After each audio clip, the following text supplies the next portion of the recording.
Et salut tout le monde, c'est Fred, on se retrouve pour un nouveau débrief, et qui dit nouveau débrief dit aussi Théo. Bonjour tout le monde. Aujourd'hui, The Revenant, un petit peu le film qu'on attend de ce mois de février. Moi j'ai envie de dire que c'est même le film que j'attendais depuis du début de l'année, la première moitié de l'année. Donc, côté casting, on retrouve à la réalisation Alejandro González Iñárritu. J'apprécie l'accent. Ah, t'as vu ça, je me suis entraîné. Leonardo DiCaprio, Tom Hardy, Will Poulter et Donald Gleeson, qu'on a vu dans Star Wars récemment, en tant que général ou amiral. Général Hux, je crois que Général c'était. Hux, voilà. The Revenant, c'est une histoire tirée d'un roman qui elle-même est tirée d'une histoire vraie, l'histoire de Hugh Glass, un pisteur durant le 19e siècle qui accompagne des chasseurs de fourrure, je sais pas si on peut l'appeler ça comme ça, à travers l'Amérique sauvage, enfin la forêt américaine sauvage. Et il va lui arriver quelques mésaventures, il va être abandonné, laissé pour mort par ses compagnons, et il va renaître de ses cendres, si je puis dire, et essayer de se venger. Et ce film, comparé aux critiques qu'on lit, très bonnes notes qu'il reçoit, à sa nomination aux Oscars, je m'attendais à un très bon film, et franchement j'ai été un peu déçu lors du visionnage, et surtout je me suis assez ennuyé, faut le dire. Donc est-ce que je vous recommande d'aller voir ce film au cinéma? Non. Est-ce que je vous recommande de le voir? Oui, mais n'allez pas au cinéma le voir. Ah ouais, carrément. Ah ben moi je suis vraiment pas d'accord parce que moi j'ai vraiment beaucoup aimé le film. Je suis d'accord qu'il y a certains points sur lesquels on va discuter qui sont pas forcément exempts de tout reproche, mais quand même c'est un putain de film. Et justement, s'il y a un film que je recommanderais d'aller voir au cinéma, c'est celui-là parce que c'est pour moi une vraie expérience de cinéma comme on en voit plus beaucoup. C'est une vraie expérience de cinéma parce que c'est une vraie expérience sensorielle, j'ai trouvé. Bon voilà, on y reviendra, mais pour moi c'est vraiment un film qui est justement à voir au cinéma plus que sur un écran d'ordinateur dégueulasse quoi. Alors maintenant attaquons-nous aux détails, et on va commencer peut-être par la réalisation de Iñárritu qui était sans doute la chose qu'on surveillait le plus au moment d'aller voir le film quoi. Ouais, après l'incroyable travail qu'il a réalisé sur Birdman, on pouvait attendre la même chose, un aussi haut niveau de qualité dans ce film. Est-ce qu'il est là, ce niveau de qualité? On n'est pas dans Birdman où c'est un plan séquence ou du long, mais il y en a quand même quelques-uns des plans séquences, pas mal d'ailleurs, et moi je les ai bien aimés. Moi aussi, je les ai bien aimés. Alors, faut dire que tous les deux, on est assez fans des plans séquences. On adore ça, voir des plans séquences dans les films, pour peu qu'ils soient bien filmés, bien sûr. Hein. Alors là, ils sont bien réalisés, ils sont bien filmés, mais Mais est-ce qu'ils ont un sens en eux-mêmes? C'était un petit peu ce que j'avais dit sur la critique de Creed, et personnellement, là je trouve que oui, mais c'est un petit peu le reproche que j'avais à faire sur Birdman, moi personnellement. Birdman, c'est un film qui a fait une énorme hype et qui a été, à mon avis, récompensé et fait autant de buzz grâce à sa mise en scène, à ce parti pris de faire tout en un plan séquence. Birdman, en soi, on peut faire le même film en le filmant de façon, entre guillemets, normale. Ça change rien. Et justement, moi, ce qui m'avait un peu dérangé sur Birdman et qui fait que j'avais pas autant accroché, je pense, que beaucoup de personnes, j'avais trouvé le film bon, mais en fait, c'est que la mise en scène en elle-même, elle tirait tellement la couverture vers elle que, en fait, tout le sujet du film, tout ce que traitait le film, passait en second plan parce qu'en fait, on se concentrait seulement sur la mise en scène, sur le oh putain, oh le plan séquence continue, oh là là, mais ça suit le personnage. Fait, on était hyper concentré sur la performance technique qu'était le film, plus que sur le sujet du film en lui-même. Et c'était un truc que j'espérais ça ne soit pas le cas également dans The Revenant, et j'ai été content de voir que c'était pas le cas. le propos du film justifie plus un plan séquence que Birdman. Oui, en soi, oui, parce qu'en fait, oui, le plan séquence, on se dit, c'est pour des scènes un peu impressionnantes, pourquoi pas sur des scènes d'action, pour qu'on arrive à bien les comprendre. Ou Parce une que, poursuite tout le long du film. voilà, exactement. Et là, effectivement, les plans séquences sont beaucoup plus intéressants à faire. D'ailleurs, Birdman, en eux-mêmes, c'est des plans séquences tout du long, mais voilà, c'est du théâtre, en fait, Birdman, presque. La caméra se déplace beaucoup, quand même, mais techniquement, ce qui est plus impressionnant, c'est la longueur, le fait que le plan séquence soit ininterrompu. Parce qu'en eux-mêmes, les plans séquences, enfin, c'est pas monstrueux non plus, hein. C'est que des gens qui discutent dans des pièces. Alors que là, les plans séquences sont beaucoup plus impressionnants parce que là, il y a beaucoup de mouvements, c'est des scènes d'action, il faut coordonner plein de trucs. Ils sont quand même techniquement beaucoup plus impressionnants ceux-là que ceux de Birdman. Birdman, ce qui est impressionnant en fait, c'est la durée du truc, même si c'est un faux plan séquence évidemment. Mais voilà, c'est plus la durée du truc que les plans séquences en eux-mêmes et ce qui se passe dedans. Ouais, je te rejoins complètement. Et là, ça nous offre vraiment des scènes d'action qui sont d'une très bonne qualité. Je pense notamment à la scène d'introduction. Alors, c'est pas un plan séquence tout le long, c'est plusieurs plans séquences qui sont mis bout à bout. Ouais, qui s'enchaînent d'ailleurs, les uns après les autres. On est au cœur du chaos total parce que c'est une scène d'action, la scène d'introduction, je sais pas si je l'ai précisé. Et Justement, ces plans séquences sont très bien parce que on sait pas trop d'où ça vient, on est perdu comme le personnage, on évolue au milieu de la forêt, on essaie de survivre comme lui, et ça donne vraiment un côté humain à ce plan, à cette scène. On a l'impression d'y être. C'est ce que j'adore dans les plans séquences. Je pense, ça me rappelle celui de Creed où on le suivait. Le personnage principal depuis les vestiaires jusqu'au ring. Bon, on va pas revenir dessus, hein, vous aurez qu'à écouter les critiques si vous l'avez pas fait. Ouais, justement, l'idée d'un plan séquence, ça peut être très souvent de suivre un personnage quand il se déplace, et là, ça le fait très bien. Mais justement, toi, cette première scène que t'as beaucoup aimée, moi, c'est peut-être le passage du film que je trouve presque le moins bien réalisé, parce qu'en fait, c'est juste 4 plans séquences qui s'enchaînent mis bout à bout, en fait. Il y a aucune liaison entre eux. Moi, j'ai trouvé ça un petit peu. C'est comme si, en fait, cette introduction, c'était le palais de décompression pour passer de Birdman à celui-là. Voilà, c'est dans la tête de Iñárritu, il est passé d'un film qui se fait tout en plan séquence, du coup le début de son suivant, il en fait 4 qui s'enchaînent à la suite. Le reste du film, en fait, les plans séquences reviennent à intervalles réguliers, mais entre deux, il y a des périodes où le film est filmé de façon un peu normale. Toujours avec des plans peut-être un peu plus longs que la normale, mais voilà, disons qu'en fait les plans séquences sont plus incorporés dans la narration de façon... voilà, on nous prépare un petit peu à les voir, alors que là c'est un enchaînement assez brut de 4 plans séquences, je crois, 3 ou 4. Oui, je crois qu'ils sont 4. Après, je te comprends dans le sens où c'est faire du plan séquence parce que je m'appelle Iñárritu. Ouais, il faut qu'il fasse attention de ne pas entrer un petit peu dans le cliché. Hein. Oui, ouais, il faut pas qu'il en abuse de ça, de cette patte qu'il a. Hein. Mais bon, pour moi, ce qui était vraiment impressionnant, c'est la coordination parce qu'il y a énormément de figurants. Il y a des figurants qui passent à cheval derrière, ça, au c'est fond génial. en fond de décor, on voit des chevaux passer. Il y a une coordination qui est énorme. Ça me fait penser un petit peu à la scène dans Le Fils de l'Homme, où Clive Owen essaie d'échapper avec... Ils sont plusieurs, c'est la les fille fils de l'homme, mais bon. Oui, les Fils de l'Homme, pardon. Où Clive Owen essaie d'échapper avec la fille là et se retrouve au milieu à jongler entre des bâtiments. D'une guerre civile. Oui, limite, voilà, c'est ça. Il y a des chars qui arrivent, qui explosent les immeubles, tout ça. Il y a une coordination assez impressionnante. Et là, ça a fait pareil, ça m'a donné cette même impression. Et d'ailleurs, ouais, c'est beau. Exactement, c'est très bien que tu rapproches en fait ce que fait Iñárritu à celui que fait Cuarón, parce que Iñárritu le dit lui-même que les réalisations et les films de Cuarón m'ont inspiré beaucoup à justement prendre cette direction et de faire beaucoup de plans séquences dans ses films. Sauf que moi, il y a une petite différence entre Cuarón et Iñárritu. Cuarón, ils sont hyper tape à l'œil, ces plans séquences. Alors après, ils sont hyper impressionnants aussi. Mais je trouve que ceux de Cuarón ressortent beaucoup plus dans le film. Quand tu parles d'un film de Cuarón, souvent, quand on parle avec les gens, au bout d'un moment, t'arrives forcément à parler du plan séquence, machin ou un tel, enfin, ce plan séquence-là en particulier. Alors que Iñárritu, je trouve qu'ils sont plus cachés dans l'ensemble du film, quoi. Ils sont plus discrets, en fait. Ils sont plus discrets, je trouve que c'est un peu plus fin. Ils sont plus discrets parce qu'il y a beaucoup moins de mouvements de caméra, tout simplement. Ceux de Cuarón, il y a la caméra, notamment Gravity, la première scène d'introduction qui a un plan séquence de 15 minutes, je crois à peu près. Ouais. La caméra bouge énormément. Elle parcourt une distance assez folle. Tandis que Iñárritu, la caméra reste toujours assez proche du personnage que l'on suit lors du plan séquence. Elle peut filmer autre chose que lui, mais elle le suit. On sait que, par exemple, que DiCaprio est juste à côté de nous, même si la caméra filme des chevaux qui sont loin. Mais Iñárritu, la caméra, elle va rester, par exemple, si son plan séquence, il va laisser sa caméra à 2-3 mètres de l'acteur Voilà, pendant c'est tout le long de son plan séquence, alors que Cuarón, eh ben, il va reculer à 30 mètres, puis il va revenir, puis il va refaire, voilà, Cuarón va changer les gestuels qu'il a sur son personnage et va reculer, avancer. Voilà, c'est ça qui fait un petit peu que le truc se ressemble plus, peut-être, se remarque plus.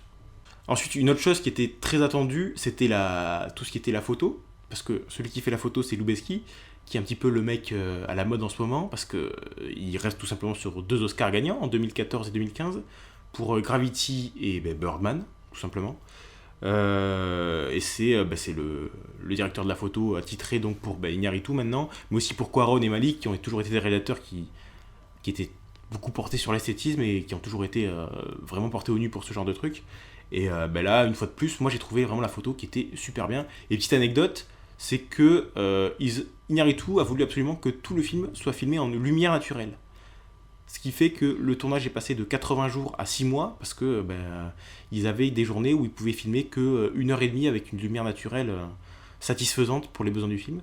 Du coup, ça a bien étalé le tournage. Et d'ailleurs, je crois que Hardy a dû refuser un film pour tourner dans The Revenant. Je sais plus quel film c'est. Je crois que c'est celui qui va sortir de DC Comics avec les méchants, les bad guys. Putain, j'ai oublié le titre du film maintenant. Suicide Squad. Voilà, Suicide Squad. Ouais. Il devait jouer dans Suicide Squad et il a dû refuser parce que le tournage de The Revenant durait trop longtemps. À propos de la musique, Ben, elle est assez discrète. Alors, il y a quelques violons, enfin, je sais plus. Honnêtement, je saurais même pas vous la décrire. La seule chose qui m'a insupporté à un moment du film, parce que c'était ça, enfin, l'accumulation de cet élément-là, c'est un sifflement qui est infernal. Un sifflement qui augmente en volume, qui redescend, qui augmente. À la fin, j'ai même. J'avais les oreilles, je n'entendais qu'un sifflement. J'avais l'impression d'avoir pris une flash, fait une flash grenade pendant le film. Quoi. C'était une horreur. Bah, c'est typiquement le sifflement qu'on retrouve dans beaucoup de films qui est censé en fait te servir à augmenter la tension quoi. C'est un truc qui est censé te déranger un petit peu l'oreille et te montrer, regardez, c'est la merde là, Mais regardez. ça rappelle les mauvais films d'horreur où on utilise ce sifflement justement pour éprouver cette sensation d'angoisse. Et là, ça marche pas du tout. Bah, moi ça m'a pas trop dérangé. Je trouvais que la musique était omniprésente, il y a beaucoup de musique dans le film, mais elle passe au second plan en fait. Elle est juste là pour mettre de l'ambiance, mais en soi elle se démarque pas vraiment. Il y a même des séquences où on l'oublie quasiment, elle est juste là vraiment Oui, oui, en elle est fond vraiment au sonore. fond. C'est pour ça que je vous dis, je n'arriverai même pas à la décrire. C'est vraiment ce sifflement qui Après, m'a gêné. là, la musique elle est pas très remarquable quoi. Elle est juste Mm. là pour agrémenter Ouais, ouais. l'ambiance de l'action ou à l'instant T quoi. Mm. Côté scénario, est-ce que le scénario t'a convaincu? Est-ce qu'il a été bien géré? Bah, moi, contrairement à toi, moi je me suis jamais ennuyé dans le film et j'ai vraiment. C'est très classique, très convenu en même temps on peut pas innover à chaque fois et moi c'est pas ce que je demandais au film, hein. Pour moi je demandais au film un survival slash vengeance et c'est ce que j'ai eu. Moi franchement j'ai apprécié, le rythme était bon pour moi, je sais que c'était pas peut-être forcément le cas pour toi mais moi j'ai apprécié ce qu'il nous a proposé le film.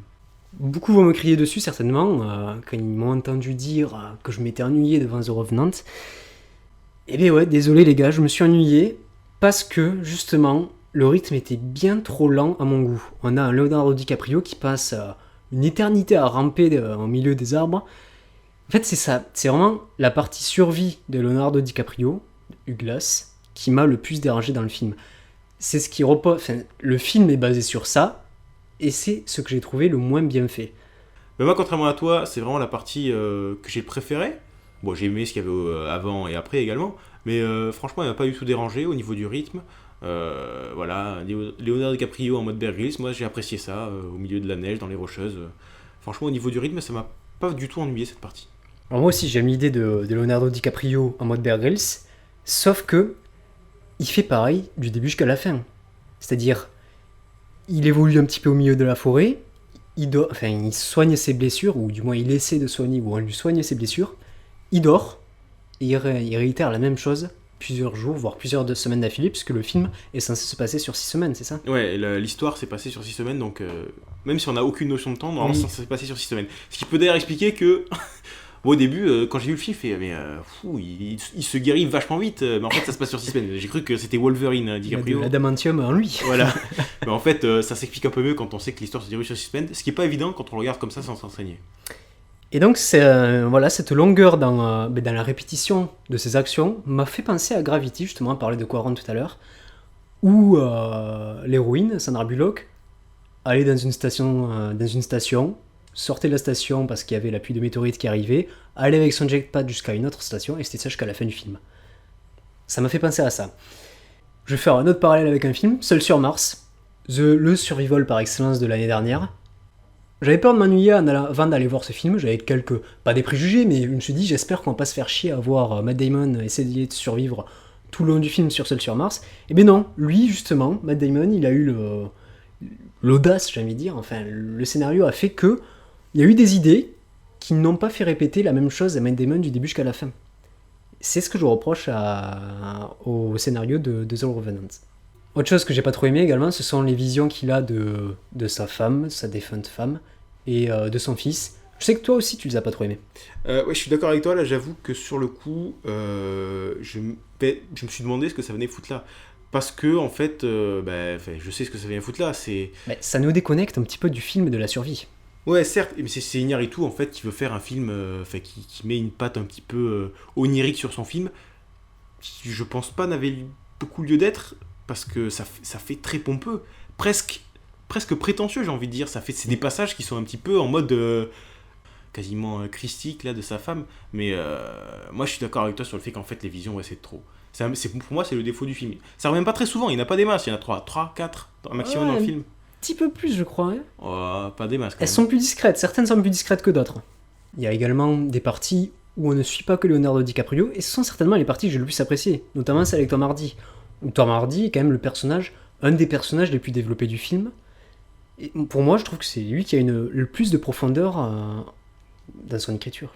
Je pense qu'il n'y a aucun personnage qui est vraiment développé dans le film. Parce que le film est vraiment un survival où on s'attache vraiment à la couche superficielle de tous les personnages. Ils sont juste caractérisés par ce qu'on voit à l'écran. C'est-à-dire DiCaprio, c'est un mec qui veut pas mourir. Et Tom Hardy, c'est le connard qu'il a laissé pour mort. Mais oui, mais Tom Hardy est confronté à divers problèmes auxquels il réagit à sa manière. Et c'est ça qui apporte une certaine profondeur à son personnage. T'as sans doute eu la sensation que c'était le personnage le plus développé parce que c'est celui qui a le plus de dialogue. Bon, après, j'ai trouvé très bon dans ce rôle-là, avec sa voix si particulière que j'adore, moi, Hardy. Donc, franchement, j'ai trouvé bon dans ce film, mais au niveau de la profondeur du personnage, j'irais pas jusqu'à dire que c'est le plus développé. DiCaprio et Hardy ont des personnages qui sont hyper proches l'un de l'autre. Sauf que Hardy, il est moins catholique que. Parce que voilà, l'objectif des deux, c'est de survivre. Tom Hardy. Bien sûr, il joue extrêmement bien, il joue très bien. Moi, perso, c'est un acteur que j'adore. Tom Hardy, franchement, c'est l'acteur qui, pour moi, monte certainement le plus en ce moment, à Hollywood. Et s'il a... Alors, je serais pas content s'il obtient l'Oscar, parce que je préfère largement la prestation de Stallone en tant que Rocky Balboa dans Creed. Mais bon, s'il y en a un des deux qui devrait avoir l'Oscar, ça serait plus Tom Hardy que DiCaprio. Et moi, ce que j'ai adoré dans la performance de DiCaprio, parce que DiCaprio, je considère que c'est un excellent acteur, mais je trouve qu'il fait, depuis des années, toujours les mêmes rôles. C'est un acteur qui prend pas de risque dans ses rôles, c'est-à-dire que c'est juste, ses rôles, c'est des variations des rôles précédents qu'il a fait. Et là, pour la première fois de sa carrière, il fait un rôle qui est purement physique, où tout passe par la performance physique, et non pas dans la tchatch, qui est un petit peu ce qu'il a toujours montré dans ses films, c'est-à-dire une tchatch assez impressionnante, qui a fait qu'il arrivait toujours à faire des très bonnes performances sur ce point de vue-là. Et là, DiCaprio, il a peu de phrases, il a 5 phrases dans le film. J'exagère un petit peu, c'est pas non plus Mad Max, mais il a très peu de dialogue dans le film, et sa performance repose exclusivement sur le physique, et je trouve ça assez couillu, enfin, de voir DiCaprio qui prend c'est presque un tournant, je trouve, dans la carrière de DiCaprio, de voir un rôle comme ça pour lui. Voilà, donc toi, tu le décernerais un Oscar plus pour son changement de direction dans sa carrière, plutôt que pour sa performance au sein du film. On est bien d'accord. Oui, mais c'est des trucs qui sont déjà vus dans les cérémonies des Oscars. Ouais, mais pour moi, c'est pas ça un Oscar. Pour moi, un Oscar, c'est décerné à quelqu'un qui, par sa performance, améliore le film ou apporte sa patte, change le film à sa sauce. Il faut vraiment qu'il apporte quelque chose au film. Là, DiCaprio, est-ce qu'il apporte vraiment quelque chose ? Je veux dire, on aurait très bien pu voir Fassbender dans ce rôle, ou même Tom Hardy dans le rôle de DiCaprio. Mais clairement, si on avait dû décerner un Oscar un jour à DiCaprio, il aurait mérité très certainement. Ça serait vraiment sur ces rôles, comme tu as dit, où il a énormément de dialogue. Oui, c'est vraiment là qu'il est bon, et c'est là qu'il mérite le plus un Oscar, pas sur cette performance. S'il a vraiment un Oscar sur cette performance, franchement, ça reflètera pas sa carrière.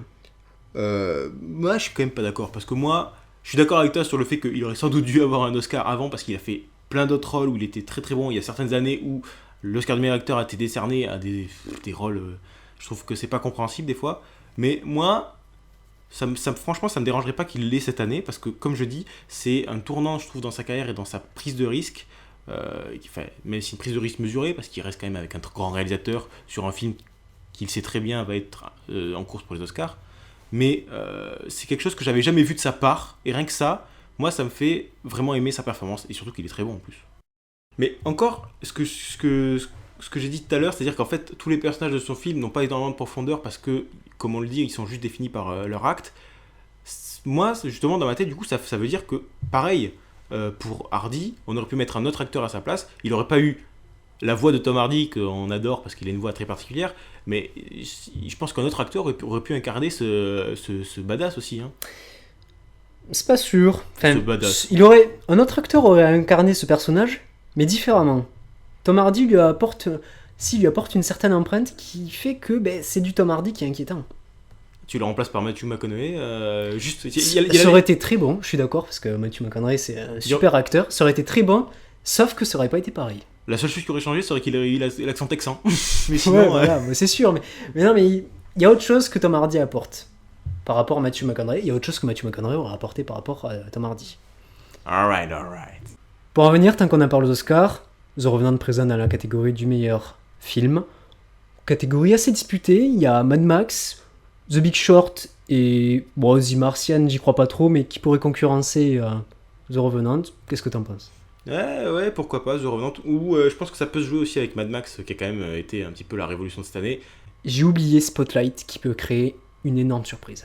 Bah, c'est c'est le film qui fait un peu le buzz en ce moment, tout le monde en parle un peu, ouais. Donc, on verra, on en débattra En tout cas, prochain débrief. The Revenant, peut-être il va pas. rafler plein d'Oscars techniques, en tout cas, à mon avis. The Revenant nous raflera des Oscars, c'est sûr. Meilleur film, c'est loin d'être sûr. Pour terminer sur les acteurs, après avoir évoqué DiCaprio et Hardy, on peut aussi parler des seconds rôles qu'il y a derrière, c'est-à-dire Gleeson et Will Poulter.